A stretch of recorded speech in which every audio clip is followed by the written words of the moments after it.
Bom, boa noite, espero que todos estejam bem. Aqui é o professor Gustavo Lobato. Nós vamos seguir, nessa nossa atividade que a gente tinha comentado, de convidar pessoas externas, pessoas que estão no mundo corporativo.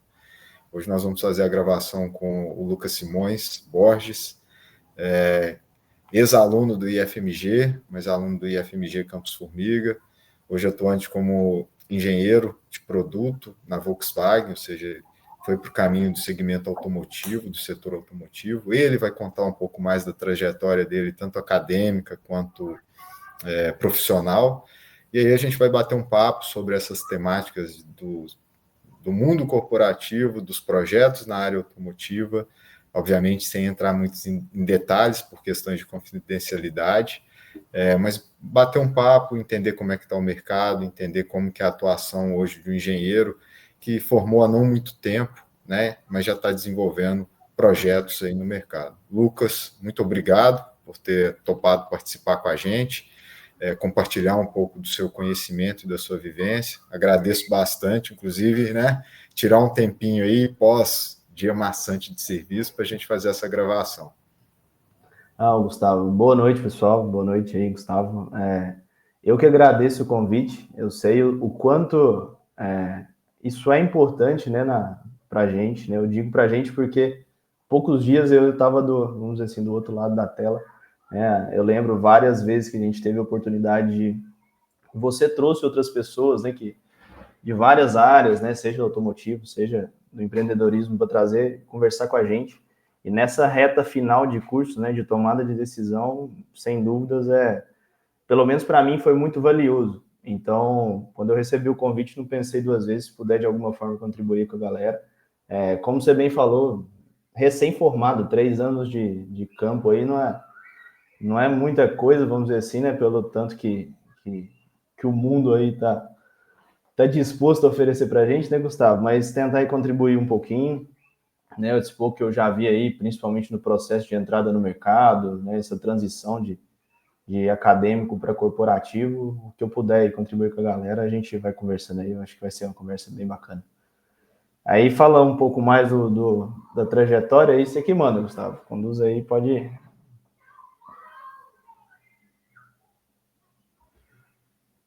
Aí, falando um pouquinho da... pessoal, também da sua formação profissional, cara?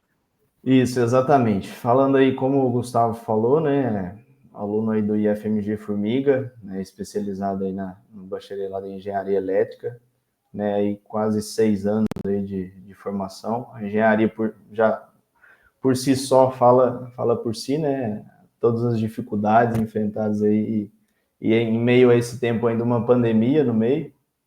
Então, fiz minha base toda aí na elétrica. Comecei, por incrível que pareça, a engenharia elétrica por um gosto, uma aptidão. Aí me chamava muito interesse a questão da energia renovável, todas as fontes, que se conversava muito na época, principalmente a fotovoltaica. Eu lembro, nós dois mesmo, Gustavo, conversamos, discutimos várias possibilidades de projeto de pesquisa, da gente tentar fazer algo voltado para o fotovoltaico. Sempre foi, vamos dizer assim, o que mais me chamou a atenção, mas eu sabia também que a elétrica podia proporcionar outros caminhos, vamos dizer assim, Tinha a questão da fotovoltaica, tinha a questão do empreendedorismo, tinha a questão dos carros elétricos, É algo que eu nem imaginava o quão a engenharia elétrica podia emergir na questão do automotivo, a gente vai falar mais para frente, mas sempre já tinha um gatilho ali que poderia voltar para esse norte aí do automotivo.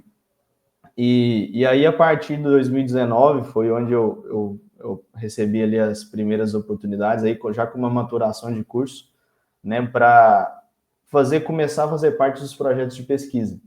E talvez lá naquele início eu não entendia tanto, não tivesse dimensão do quanto aquilo ali poderia me proporcionar à frente, seja para uma entrada no mestrado, seja para um desenvolvimento de uma habilidade que eu não adquiri com a formação do curso, ou não tive a capacidade de desenvolver durante a formação do curso, mas que aplicando, que trazendo para os projetos, eu consegui desenvolver. Eu cito, por exemplo, a questão da programação. Eu era um aluno que Nunca foi o melhor da sala em programação, muito pelo contrário, nunca me chamou interesse. E no final das contas, o meu TCC foi um algoritmo em MATLAB voltado para a otimização do sistema elétrico de potência. Entendeu? Isso trazendo dos meus projetos de pesquisa. Então, para mim, foi muito importante porque me deu bases aí de, né, que talvez se fosse só o curso não tinha me chamado tanta atenção, né? E isso depois a gente vai falar para frente. Acho que já está emendando, né? Tem o estágio, vou falar brevemente, que foi rápido, mas que também foi muito valioso porque eu pude vivenciar o chão de fábrica, né? Eu fui para a parte de instrumentação na Embaré, a camponesa que fica em Lagoa da Prata, né? E assim, vivenciei a parte de calibração de instrumentos, de manutenção, troca de sensores. Então, assim, vivenciei o chão de fábrica mesmo. Foi muito bom para mim para ter uma noção do que poderia ser aquilo, e que poderia ser trabalhar na área de manutenção industrial, que também é uma área muito boa, mas que para mim foi muito valiosa por saber como que seria essa experiência. Mas, então, voltando, né, a falar a questão dos projetos de pesquisa, eu fiz, acho que 3 projetos de pesquisa ao longo da graduação. Isso foi muito importante para mim, por exemplo, para ingressar nos mestrados. Eu fiz alguns processos seletivos de mestrado, e aí acabei optando por ir lá para Santa Catarina, aí, até do que a gente vinha conversando antes, né, Gustavo?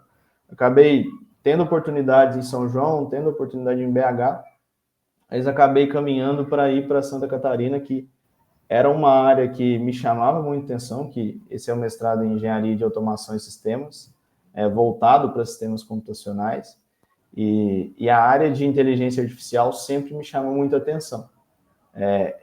Eu enxergo isso como futuro, né, a questão do tratamento de dados, né, e tudo mais, e decidi, então, seguir por esse caminho. Vi que lá era uma das boas oportunidades que a gente tem no país.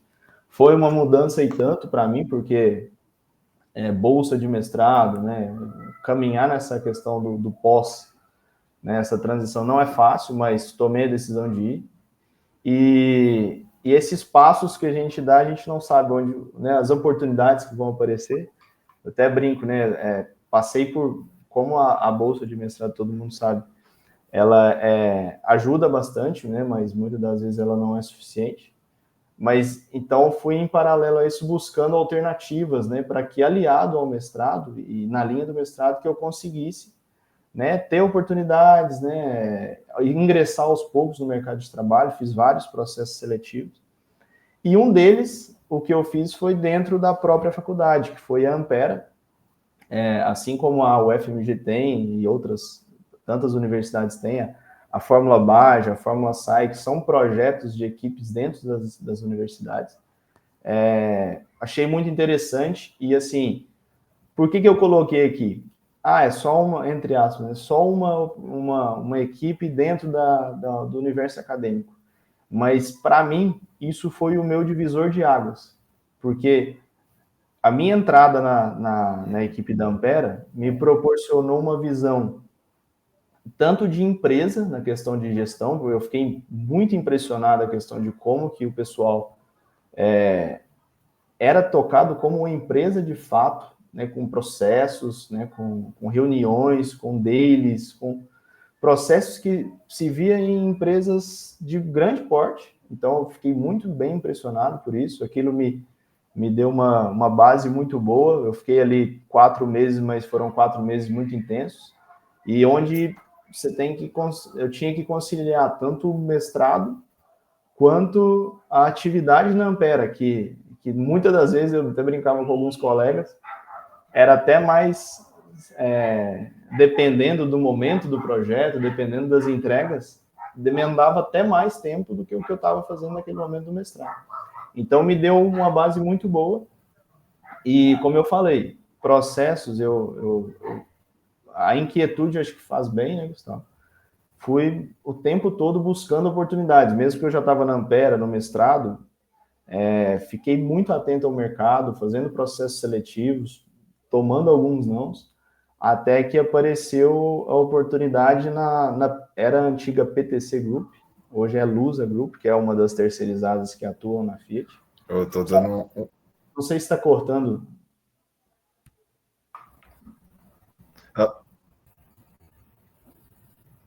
Tá me escutando aí, Lucas?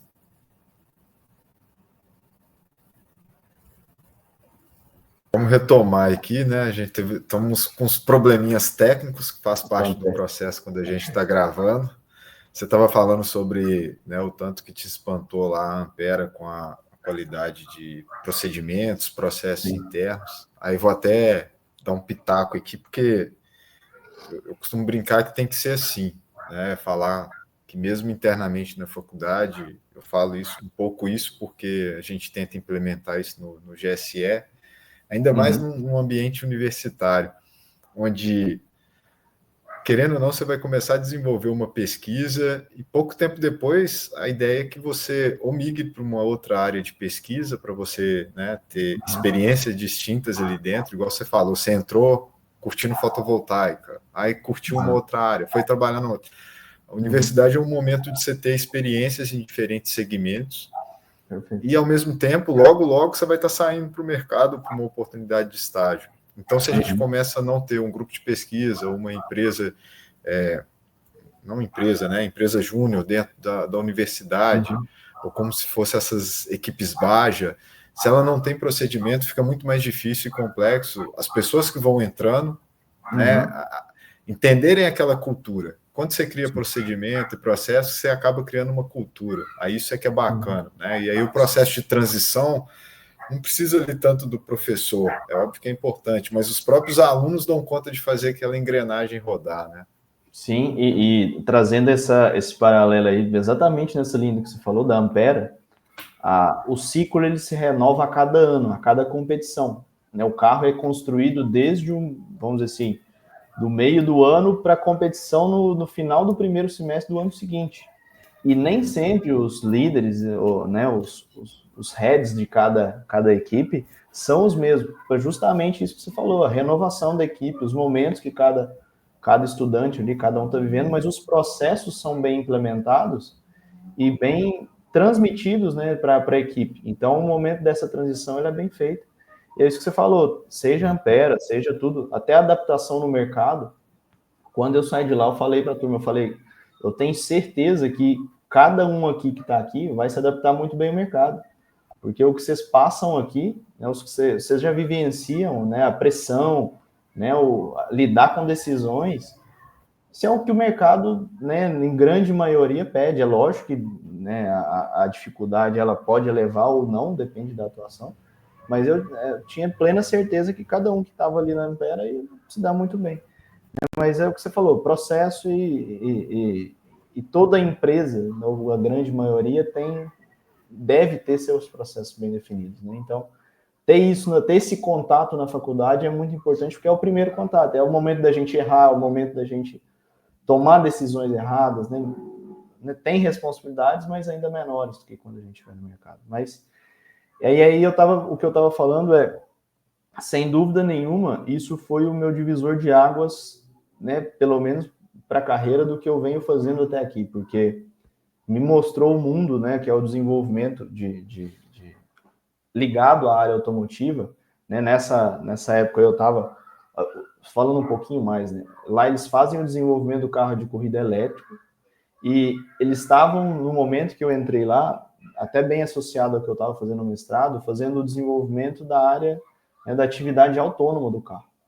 Então, começando a lidar com sensores, né, lidar com projetos, com áreas que até então, por exemplo, eram pouco achado, vamos dizer assim, poucos projetos tendo sido feitos na internet, tudo muito novo. Então, era tudo questão de quebrar a cabeça, discussão de equipe. Então, isso foi muito bom. Mas, como eu falei, continuei pesquisando, né, participante de processos seletivos, buscando vagas no mercado, porque apesar de ser muito bom, não era remunerado, então continuei buscando por oportunidades, e foi aí que apareceu, no caso, na época, PTC Group, hoje é a Lusa Group, é o mesmo grupo, teve a transição, é uma das terceirizadas que atuam aí, fortemente na Stellantis, e eles estavam com um processo vamos dizer assim, de integrar uma equipe maior mesmo, né, em parceria com a Stellantis, lógico, em várias áreas, iam diversificar ali para cada um ir, onde teve um treinamento inicial e posteriormente a gente iria trabalhar como trainee durante um ano e depois você, vamos dizer assim, continuar a carreira aí dentro da empresa. E por que eu digo que foi o divisor de águas? No meu processo seletivo, um dos fatores que tenho certeza que chamou a atenção não só da recrutadora, mas do engenheiro que me entrevistou, foi quando eu toquei no assunto da Ampera, da equipe da Fórmula SAI. Isso despertou interesse, tanto ele viu que era uma área de interesse minha já por si só, e aí a conversa fluiu e a gente foi discutindo. Então, eu não tenho dúvidas que isso foi uma porta de entrada para mim. E aí, então, eu entrei, tive a oportunidade de entrar na Stellantis, como trainee, como eu falei, tive esse treinamento prévio da PTC que eles ofereceram para a gente. Atuei durante esse um ano na Stellantis. Foi muito bom para mim, porque foi, na época, né, a oportunidade que, como eu falei, inimaginável, fiquei feliz pra caramba. Fui trabalhar na parte do desenvolvimento de quadro de instrumentos, lá do time dentro da engenharia elétrica e responsável por alguns quadros de instrumentos, como projetos como o Argo, Cronos, C3 Cross, que hoje está no mercado, Peugeot 208. Então, assim, foi muito bom para mim. O rapaz, na época que eu entrei, estava me treinando, acabou que tomou a decisão de sair da empresa, então acabou eu ficando, como ele já estava, né, me passando as atividades, acabou as atividades ficando para mim, então para mim foi muito bom. Foi uma exigência inicial, do ponto de vista, né, no primeiro momento, que assusta, mas para mim foi bom. Aprendi, lógico, apanho pra caramba, né? Sempre tem gente que te ajuda, né? Dúvida todo mundo É onde tem. A gente mais aprende. Sim, mas assim, e o importante, assim, até hoje, né? Saber tudo ninguém sabe, longe disso. E apanhar, todo mundo apanha, e o importante é saber a quem recorrer, aonde recorrer. Sempre vai ter alguém que vai ajudar, e não foi diferente comigo na Stellantis, não é diferente comigo na Volks. E assim, graças a Deus teve muita gente que me ajudou, e foi muito bom para mim esse processo. E como você bem fala, eu estava numa certa zona de conforto, porque eu tinha voltado para Minas, estava em casa, né, vamos dizer assim, eu estava trabalhando no regime híbrido, que para mim foi uma das grandes novidades quando eu ingressei no mercado, porque não era escritório todo dia, né, a gente tinha uma flexibilidade de home office e escritório, dependendo da atividade. Isso foi algo que me surpreendeu positivamente. Então, assim, estava muito satisfeito com as minhas atividades, ainda num desenvolvimento interessante. Mas, como eu falei, a inquietude sempre faz parte. E oportunidades aparecem na nossa frente, e eu vi a vaga na Volks, né, enviei currículo, participei do processo seletivo e acabou que deu certo. Eu estava finalizando, né, tinha finalizado meu processo de trainee, já tinha indicações da empresa que a gente ia, como dizia, continuar dentro da Stellantis, mas apareceu a oportunidade da Volks, né, que se aí foi uma mudança de virar o mundo de cabeça para baixo, né, mudei de cidade, né, vim para São Paulo, foi uma mudança muito grande, mas que foi a oportunidade da minha vida. Então, foi onde ali eu tive que tomar a decisão, junto com a família, logicamente, mas que foi muito bom para mim.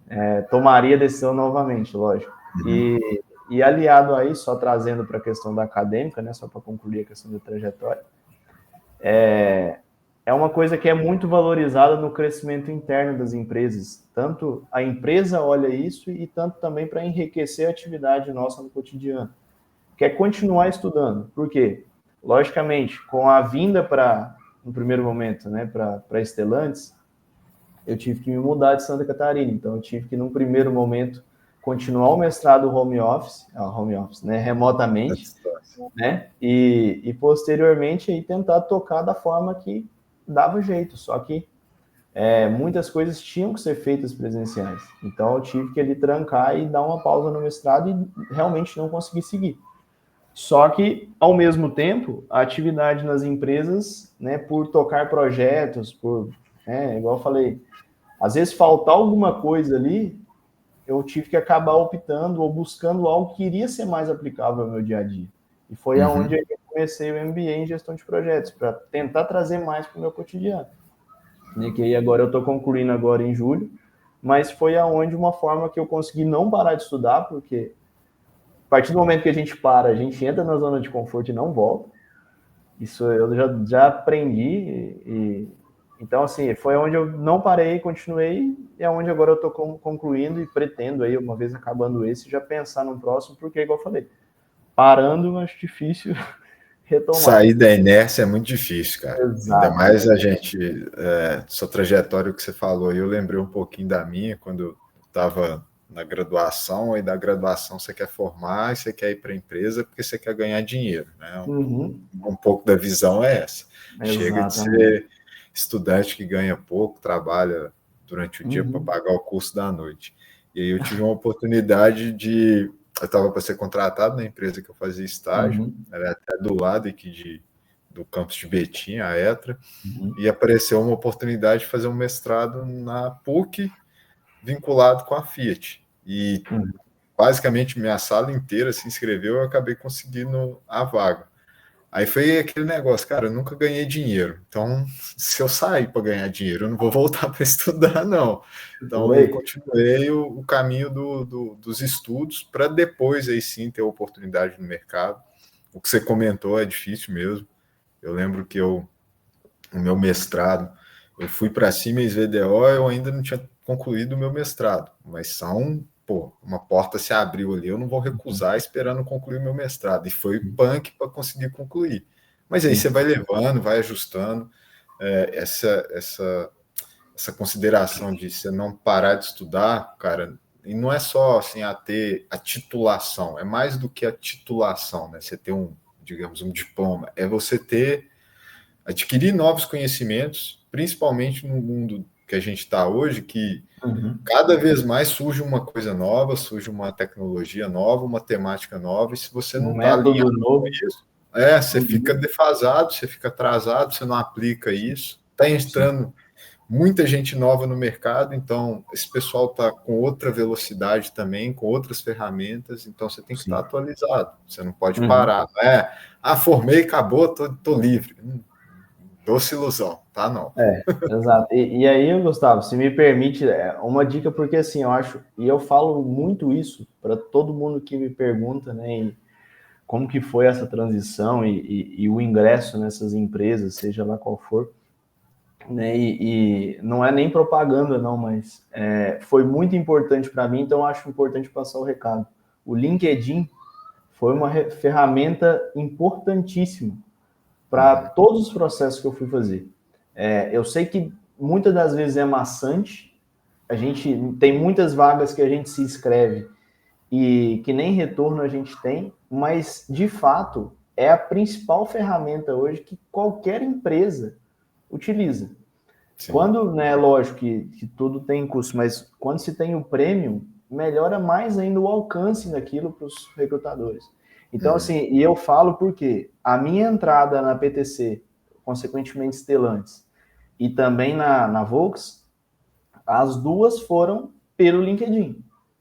Então, assim, era algo, né, principalmente a da Stellantis, dia e noite, né, inscrevia, às vezes tinha dia que inscrevia em 4 vagas, 5 vagas, todo dia buscava, escrevi no Senai, escrevi tudo quanto é tipo de empresa, e lógico que vaga que você acha que tem potencial, cara, e faz parte do processo seletivo. Muitas das vezes a gente desanima de fazer processo seletivo, falando, não, eu vou tomar um não vou fazer, mas eu falo com muitos colegas meus, faz o processo seletivo, nem que seja de bagagem, porque você faz um processo seletivo, um dia vem uma pergunta diferente, um dia vem uma banca diferente de questão, né? Eu fiz projeto seletivo que a banca era 5, 6 pessoas, fiz projeto seletivo que era só um engenheiro.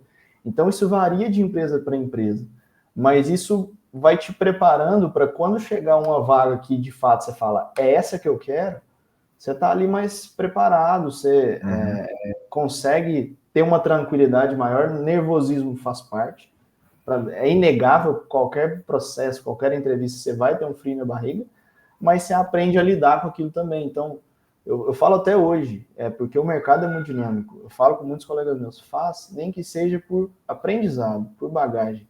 Às vezes vai te vir uma pergunta que nunca te veio, e aquilo ali vai te dar uma bagagem para outros processos, enfim. Então, isso foi bem importante para mim na época.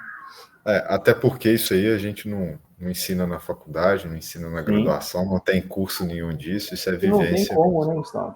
Não, isso aí não tem jeito, não. Vamos passar aqui então, Lucas, vamos falar um pouquinho, a gente já contou um pouquinho sua história aqui, né? A curta história desde sua formação, mas já tem com muita coisa aí. Aí vamos passar aqui. Aí fica à vontade para falar sobre a parte de desenvolvimento de produto. Sim, então vamos lá.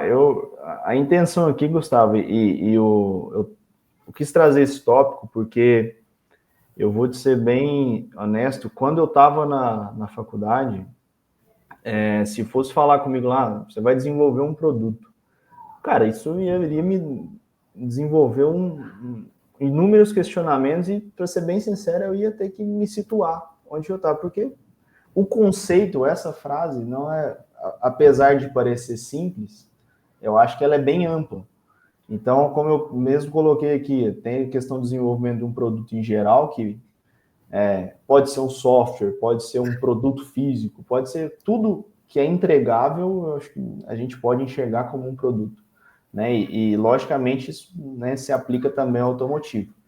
E as premissas, basicamente, elas giram em torno do mesmo processo, né? Que é ali a identificação de uma necessidade, o levantamento do que é necessário, né? Isso pode ser feito através de pesquisa, através de reuniões, através de workshop, através de inúmeras atividades, que é identificar qual que é a necessidade ali, o porquê que a gente está partindo do zero ali, né? O porquê que a gente está desenvolvendo alguma coisa, definir o que é o escopo daquilo, né? O que tem que respeitar tecnicamente, como que aquilo vai funcionar, seja do ponto de vista de software, por exemplo, vamos usar, né, que hoje está bem alta a questão do desenvolvimento de software. O software é um produto, então ele tem que, né, cumprir ali requisitos, tem que funcionar de certas formas, e muitas das vezes até para encaixar em sistemas que já estão rodando. O cara dificilmente vai, como diz, partir de uma folha em branco ali. Então esse é um dos desafios, por exemplo. E aí que entra, por exemplo, o terceiro, né, a questão de gerar soluções e conceitos, né, escolha e gestão de fornecedores. É você encaixar num sistema que muitas das vezes já está rodando. Nesse é procurar soluções para aquilo que nem sempre vai estar desenvolvendo do zero. Às vezes aquilo ali já está pronto, às vezes aquilo ali já está... Você precisa de fazer algum ajuste. Uma entrega, um produto, nem sempre é você entregar aquilo desenvolvendo do zero. É você entregar talvez ali aquela modificação. A modificação é um produto, é um entregável.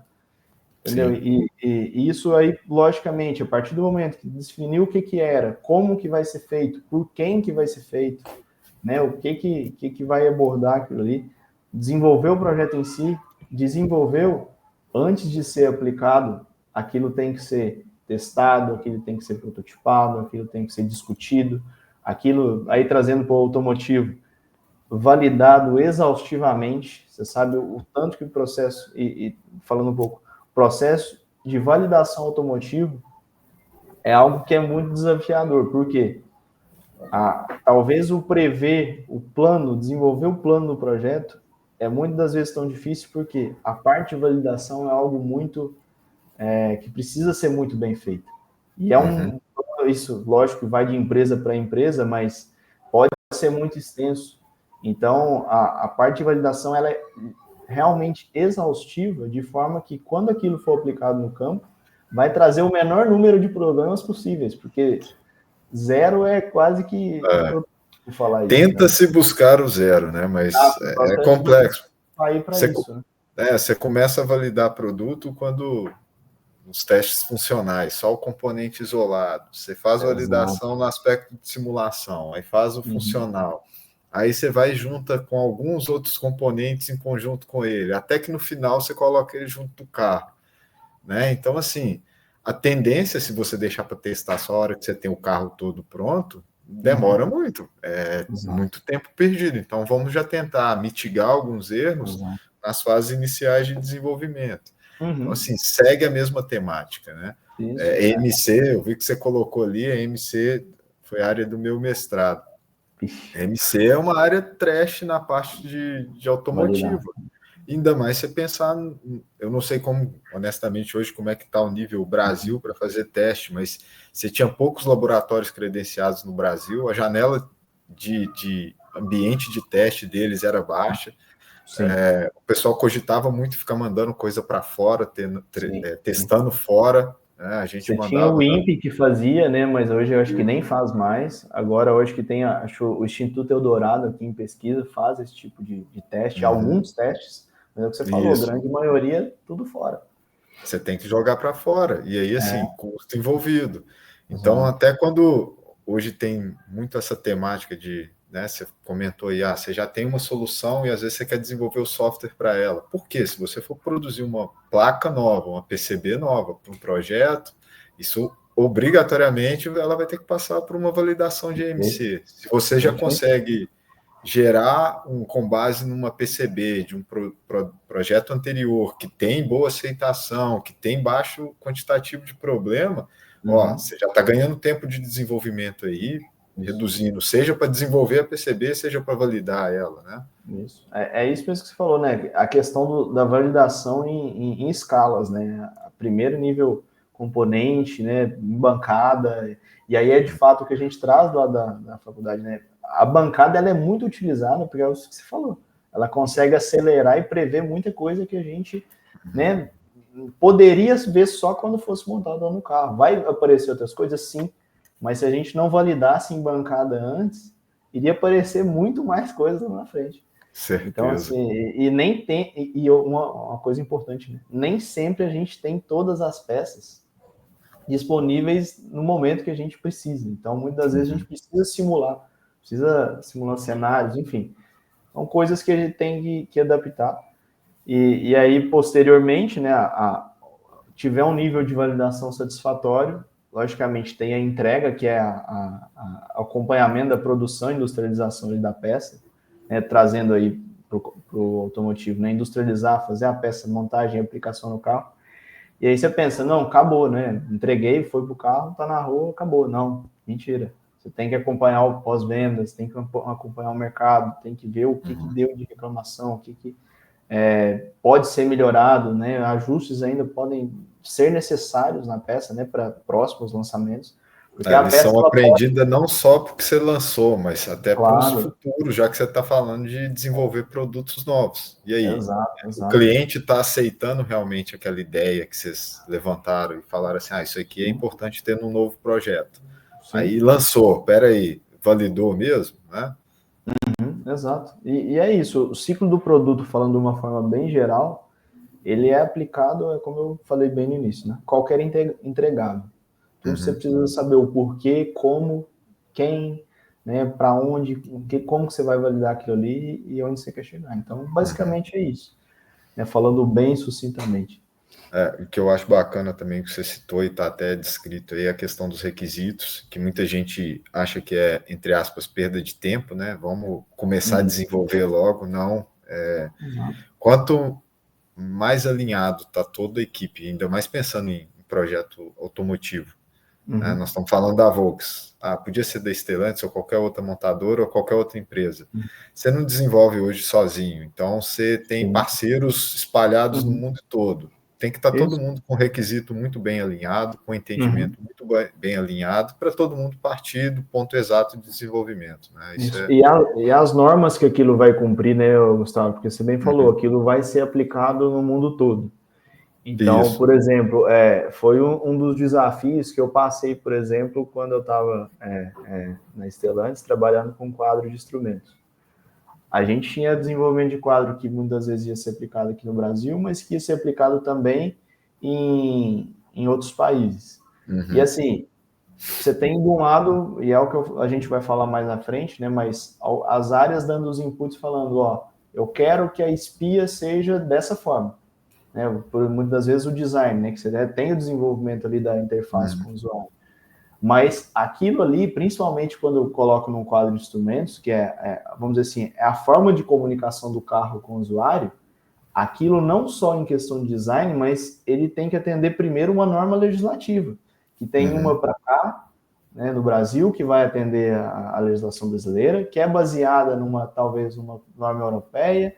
Então, assim, ele tem que atender vários mercados. Então, eu tenho que, de alguma forma, aí é o que você falou, através do requisito que eu estipulo, ou que um time próprio de requisitos estipula, vai, né, desenvolver e traçar para fazer com que a espia, por exemplo, seja feita daquela forma. Então, é aí que entra o engenheiro de produto, fazer esse meio de campo e trazer isso num produto final. E aí, como eu falei, vira um produto final. É uma entrega baseada nos requisitos, identificando o que é necessidade. Enfim, são os desafios que a gente passa. Legal. Vamos para a próxima aqui, falar um pouquinho mais específico do que o engenheiro de produto faz. Basicamente um pouco do que a gente já vem falando, né? O engenheiro de produto, ele é, vamos dizer assim, a figura principal do entregável, vamos dizer assim, né? Sendo repetitivo, do produto, né? Ele vê o que é a necessidade do cliente e traduz aquilo em requisito, traduz aquilo em diagramas, de forma que cada envolvido, seja o time de teste, seja o fornecedor que vai fazer a peça, seja o time de design que vai fazer a interface, ele é a cara ali, o meio de campo entre as mais diversas áreas que vão trabalhar e vão fazer com que aquele produto converja para alguma coisa.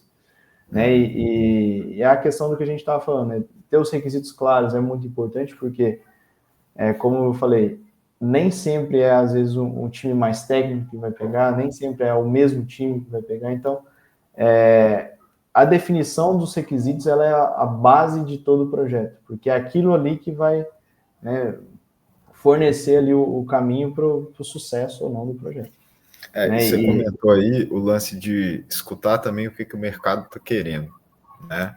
Uhum. E a gente até já tinha falado sobre isso em outra prosa, que o mercado hoje muda muito rápido, né? O que as pessoas gostam hoje, talvez amanhã já não esteja da mesma forma, e até por isso é um desafio ainda maior, pelo menos acredito eu, aí queria que você falasse um pouco a respeito disso em termos de engenharia de produto, porque às vezes você deve fazer todo um processo de pesquisa, a Volks deve fazer algo relacionado a isso, a Fiat também, Stellantis, né?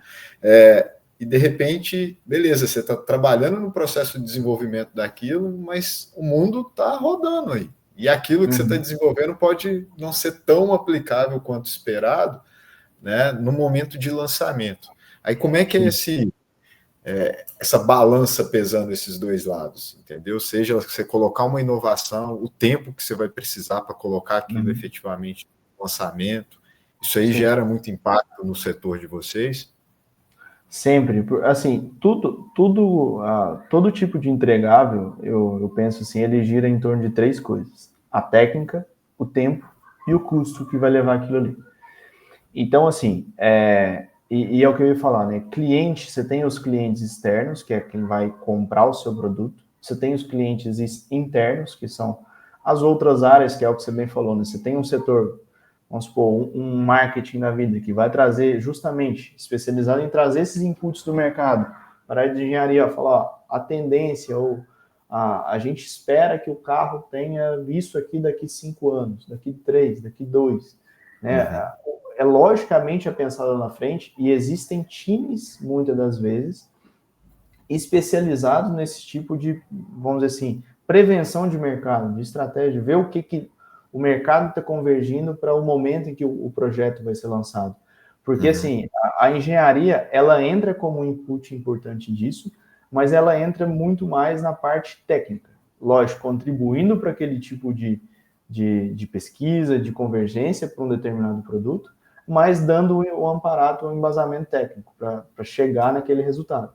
Então, como eu falei, isso tudo vai da conversa com as áreas, vai do tempo que aquele input veio, que a engenharia recebeu, o tempo que está disponível, qual que é o projeto, né, o target para lançar aquilo ali, se existe um tempo hábil para, beleza, eu consigo desenvolver, mas eu não tenho um tempo para validar, então não adianta, eu tenho que jogar para frente, ou eu consigo entregar menos em determinado tempo. Então, é justamente isso. é isso que o engenheiro do produto, aí nesse caso, trazendo para o que a pergunta está colocando, tem o objetivo de fazer. Ele tem que mostrar tecnicamente o que pode ser feito dentro do prazo que tem aquilo ali e quanto que é o custo mais otimizado possível dentro da necessidade do tempo que a gente tem.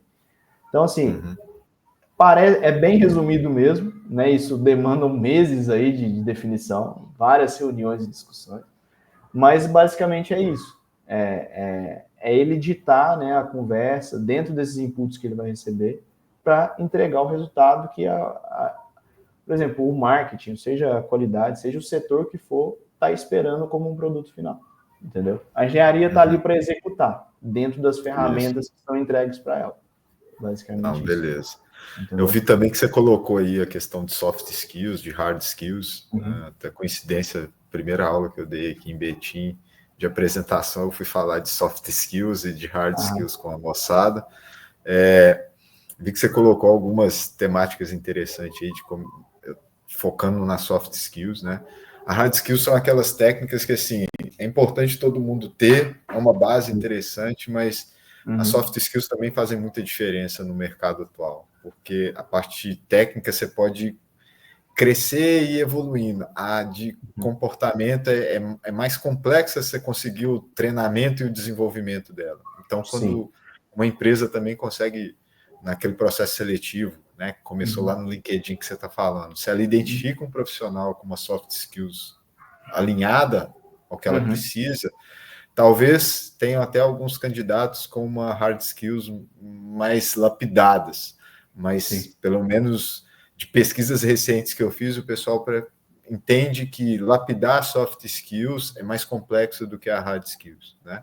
E aí, falando um pouco de soft skills, você colocou trabalho em equipe, comunicação.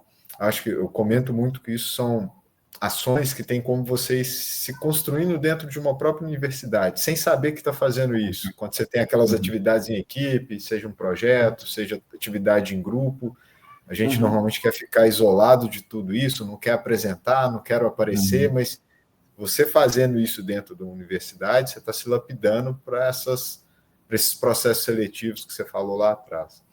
E hoje, cara, como é que vocês enfrentam aí? Porque, querendo ou não, trabalhar em equipe é com gente. Né? E em cima você falou, resolução de problemas. E muitas das vezes os problemas, eles vêm junto com falta de alinhamento de equipe, ou muitas das vezes quando tem conflitos, talvez o termo certo não seja conflito, mas você está lidando com o marketing que quer uma coisa, você está lidando com a manufatura que talvez esteja querendo outra coisa, a engenharia, e você tem que colocar todo mundo no mesmo plano. Né? Sim. O mercado tem consciência e entende profissionalmente que essas discussões são totalmente em nível profissional. Como é que você enfrentou esse tipo de coisa ou enfrenta esse tipo de coisa aí no mercado? Sim, essa questão das decisões, né, Gustavo, e da interface, né, da discussão no bom sentido com áreas, isso vou colocar assim, é uma atividade cotidiana, pelo menos minha, né, eu não sei se de todos, porque aí depois a gente fala um pouco mais, mas minha, diariamente você tem interface com outras áreas, com tópicos a serem definidos, decididos, e basicamente, Gustavo, eu enxergo assim, tudo é pautado primeira coisa, né, o caminho que aquilo ali deve tomar, esse é o primeiro ponto, o tempo que se tem, né, e o custo que aquilo vai gerar. Por isso que eu falei, eu acho que como é que eu falo? O mais importante, tudo é pautado pelas 3 técnicas. Você está na sua tríade aí. Isso, porque assim, aqui, isso pelo menos para mim é o que define acima de qualquer interesse, qualquer desejo, seja lá o que for. Porque não dá para se discutir com o tempo, não dá para se discutir. Algumas coisas podem ser otimizadas, sim, mas todas as decisões têm que ser pautadas e embasadas com base em fatos, em dados, em estudos, né? Cada área, por exemplo, a engenharia tem que apresentar os seus fatores do porquê que a decisão deve convergir naquele sentido. O marketing tem que trazer as suas razões do porquê que a engenharia deve fazer aquilo diferente do que ela está pensando. Entendeu? Assim, cada um tem que trazer os seus fatores para uma tomada de decisão conjunta. E aí é o que eu falo, voltando naquilo. Vai do tempo que aquilo pode ser feito, de quando que aquilo vai ser aplicado, o custo que aquilo deve ser gerado, por quê? Você sabe muito bem, a empresa trabalha com escalas de gastos, de mercados, né, o dinheiro, logicamente, não é infinito, muito pelo contrário, né, a empresa tenta otimizar ao máximo a questão do custo do projeto, né, até para dar uma vida útil longa para ele. Então, basicamente é isso. A tomada de decisão ela não pode ser feita com base num desejo. Ela tem que ser tomada com base em fatores que as áreas vão trazer para discussão. Com base naquilo ali, convergindo para tempo, para custo, todos chegando a acordo, a decisão é tomada. E aí, só retomando o que você perguntou, a questão da comunicação. Por quê? Às vezes eu tenho a razão técnica, eu tenho todos os fatores técnicos ali, mas eu preciso que o cara de outra área, que talvez não é tão técnico, né? Por exemplo, nem sempre o cara da área de marketing, muito pelo contrário, veio da engenharia. Nem sempre o cara da área de qualidade, o cara da área de comercial, veio ou entende 5, 10% do que a gente, como engenheiro, vai estar falando naquele momento. Mas todos estão discutindo o mesmo tema. Então, eu preciso que o que eu estou entendendo, o que eu estou trabalhando, fique claro para a pessoa que vai participar da discussão comigo. Entenda os meus pontos, entenda o que a gente está colocando, para a tomada de decisão ser feita em conjunto. Não adianta eu querer que o cara vai entender o beat do negócio, porque ele não precisa entender. Eu estou aqui para isso. Mas a decisão vai ser tomada por mim, por ele e por um terceiro. E é bacana você falar tudo isso, porque aí até converge com o que você falou lá na sua apresentação pessoal, quando você estava fazendo o mestrado lá em Santa Catarina, né, de análise de dados, né, dessa temática, porque querendo ou não, como é que você vai discutir com outros segmentos, né, quando você está no mercado? Você discute com dados. Então você tem que captar as informações que cada área está trazendo, analisar, e aí gerar, após a análise dela, não é com...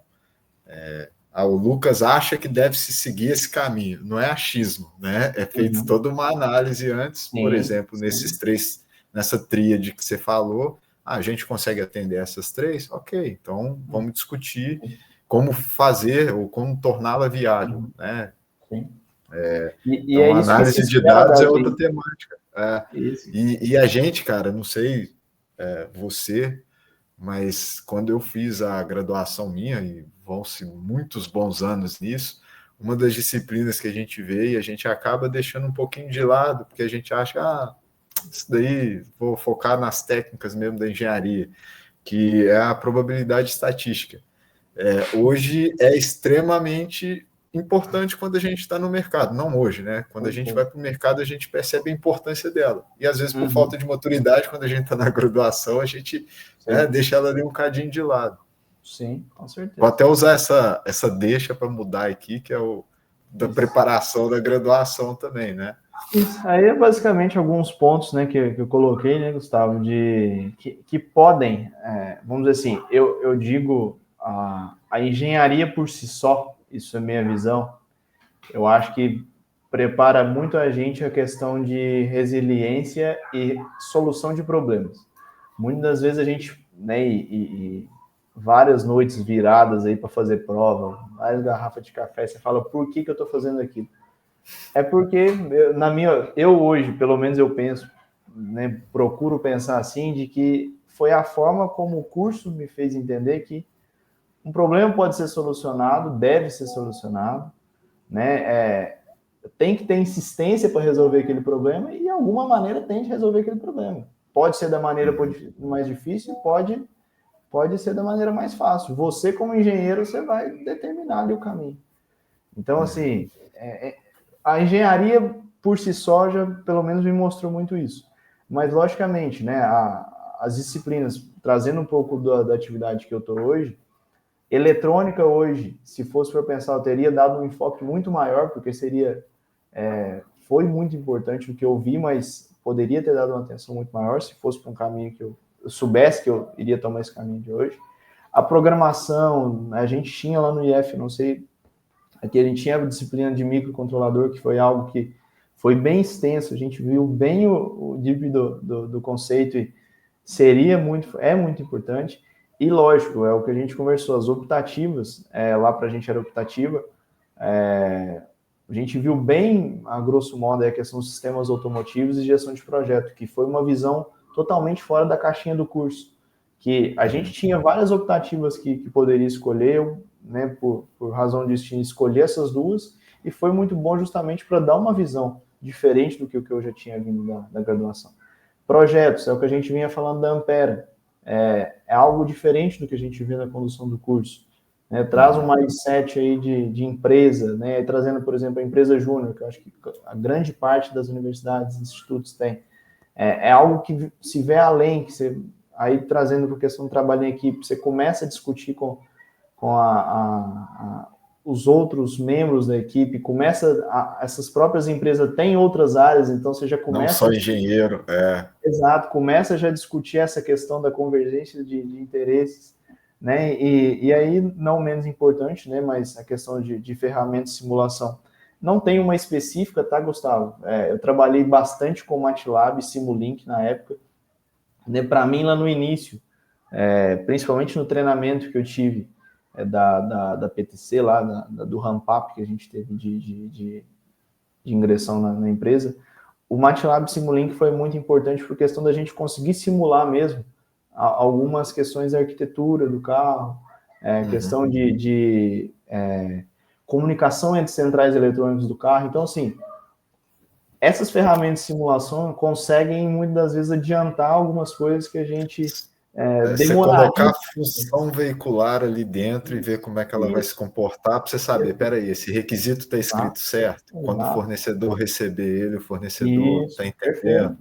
Né? E o MATLAB, assim, a gente não tem noção o quanto essa ferramenta é poderosa. Ela vai, no mestrado eu usei muito no início, ela vai em algumas atividades assim que você nem imagina.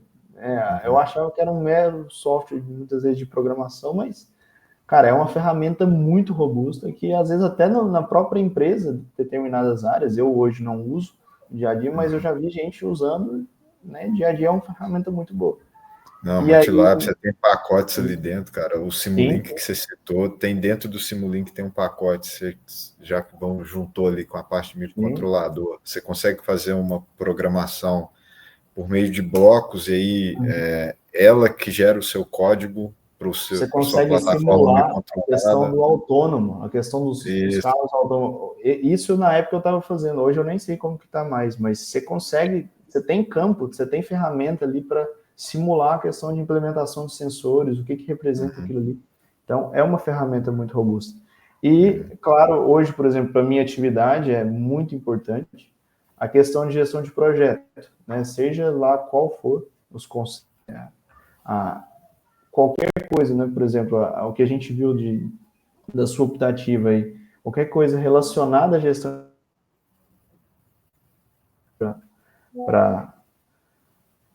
para preparar, tá, Gustavo? Então, basicamente isso, só algumas coisas que eu pontuei aí. A gente tem assim, isso aí é só uma ideia mesmo, até pensando no, tipo assim, no que o Lucas profissional hoje enxerga lá da época da faculdade. A gente sabe que isso varia muito no cargo que você está, na atuação que você está. Isso. E eu sei que quando eu chamar aqui os alunos atuais, daqui a alguns anos, para poder também palestrar para os alunos que eu terei daqui a algum tempo, também vai mudar, ajusta. Só que um aspecto que eu acho interessante no tópico que você está falando, e aí de forma mais genérica, quando você começou, a gente é formado como engenheiro. É diferente. No seguinte aspecto, pelo menos eu acho, eu não fiz nenhuma outra graduação. Mas é porque, desde lá do cálculo 1, quando você aprende um jeito de, sei lá, fazer uma derivada integral, o que você está aprendendo não é só fazer derivada integral. Você está aprendendo um processo. A você criar o seu procedimento para chegar numa solução. Aí, só lá na frente, quando você cai no mercado, se você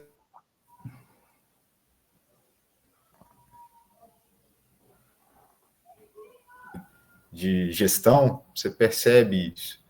Mas desde a base do cálculo, você já está inserido nesse meio de entender sobre procedimentos, sobre processos, tá? Sim. Eu acho que isso é um link interessante nesse aspecto que você citou aí, não indo especificamente em microcontrolador, na optativa. Sim. Acho que tudo isso é relevante. Se a gente for Uhum. pegar para, né, pensar aqui outros.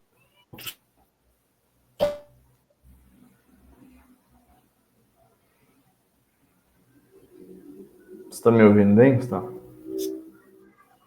Tá por aí, né, Lucas? Tô. Passar aqui Então, então.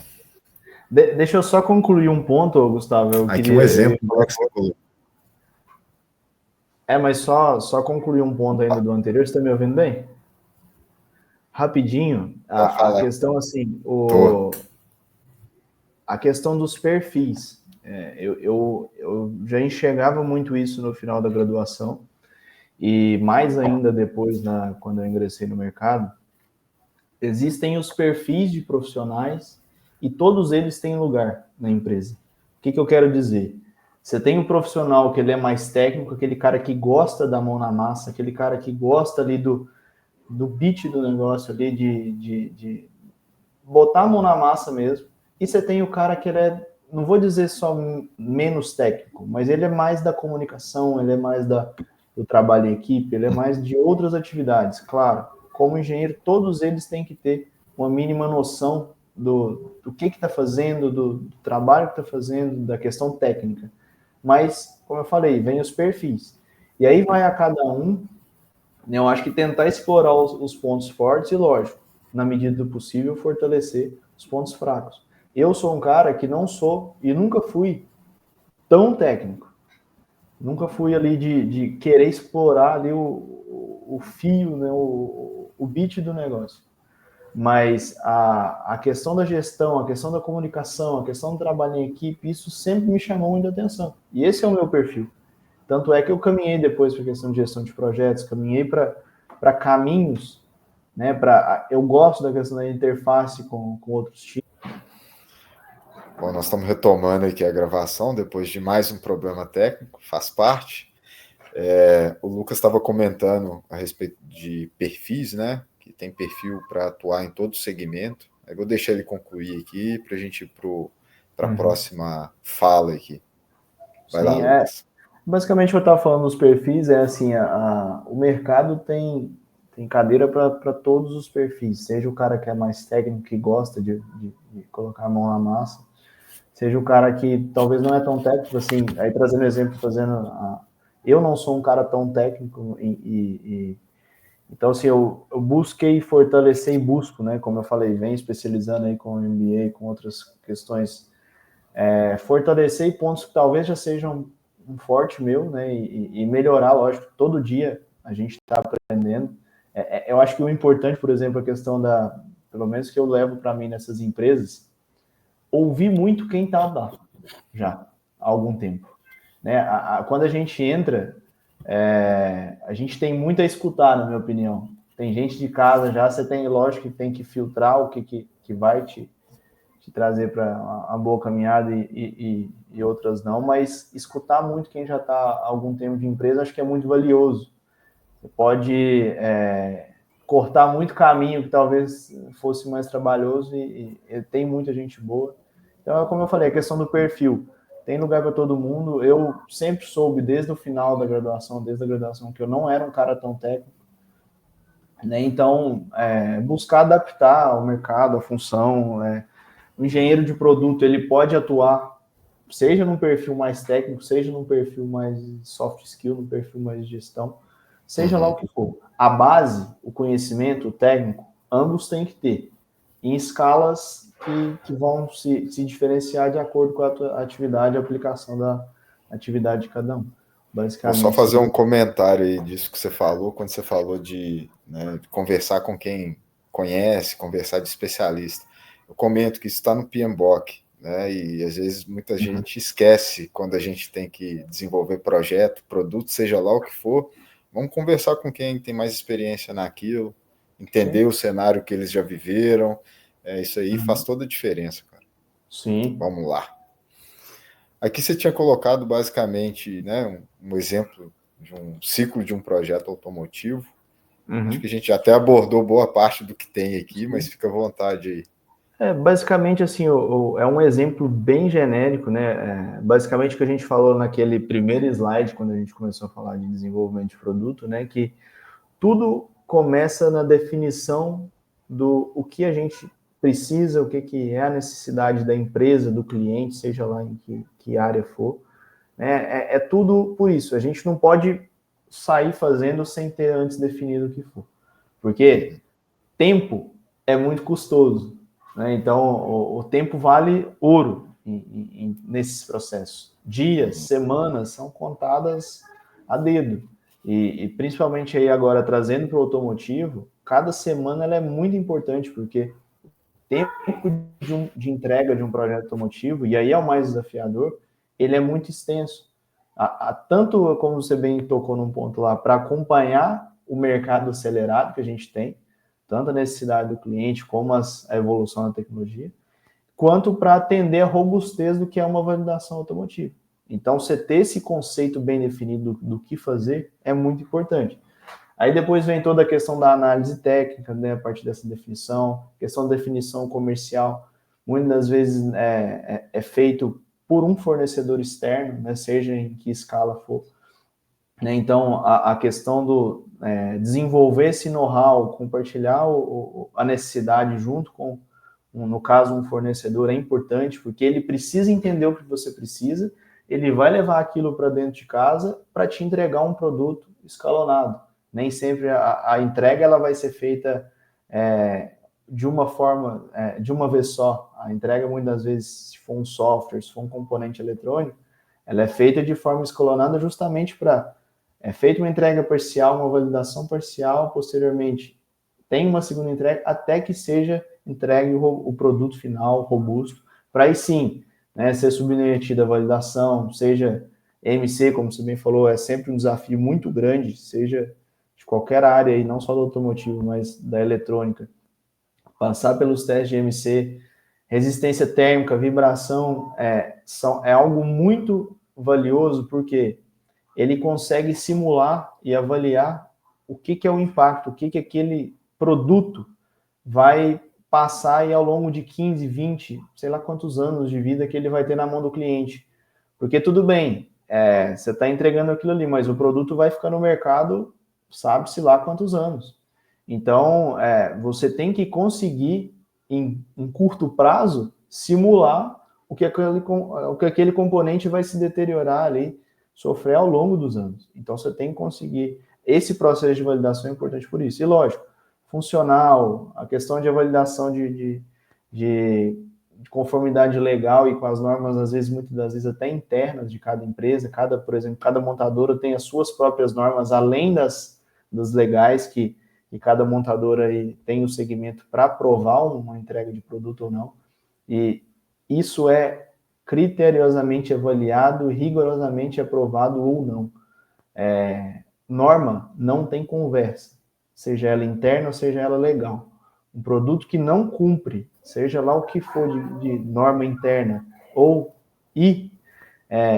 externa, ele não vai para campo, não vai para o mercado de forma alguma. Não vai para o mercado.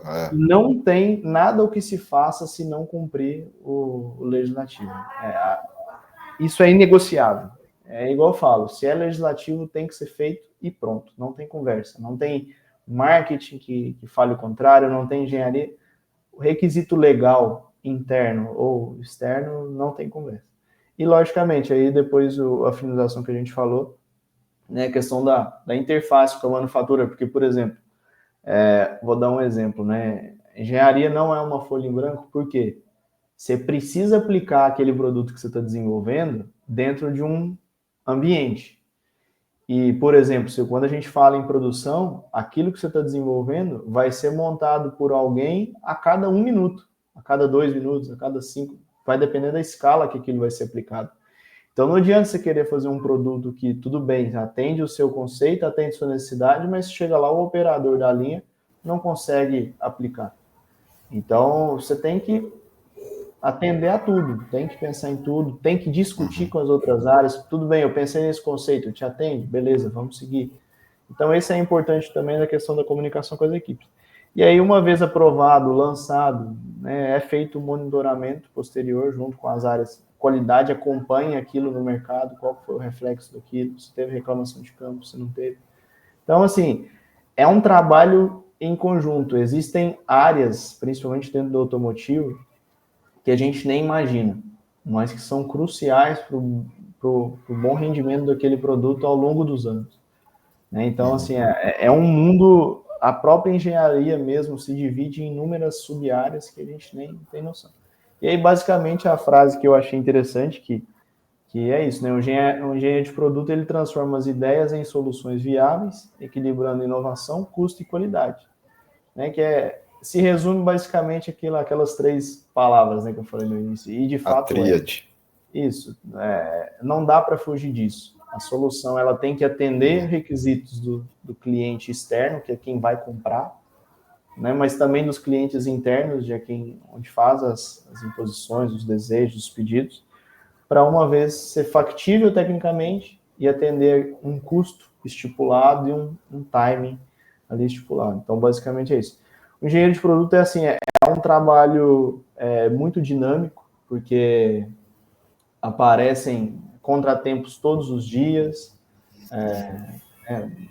várias situações aí que são inesperadas e que você acaba tendo que lidar, acaba tendo que renegociar prazos, otimizar alguns processos, claro, sem comprometer, né, o produto que vai ser entregue, porque isso é inegociável.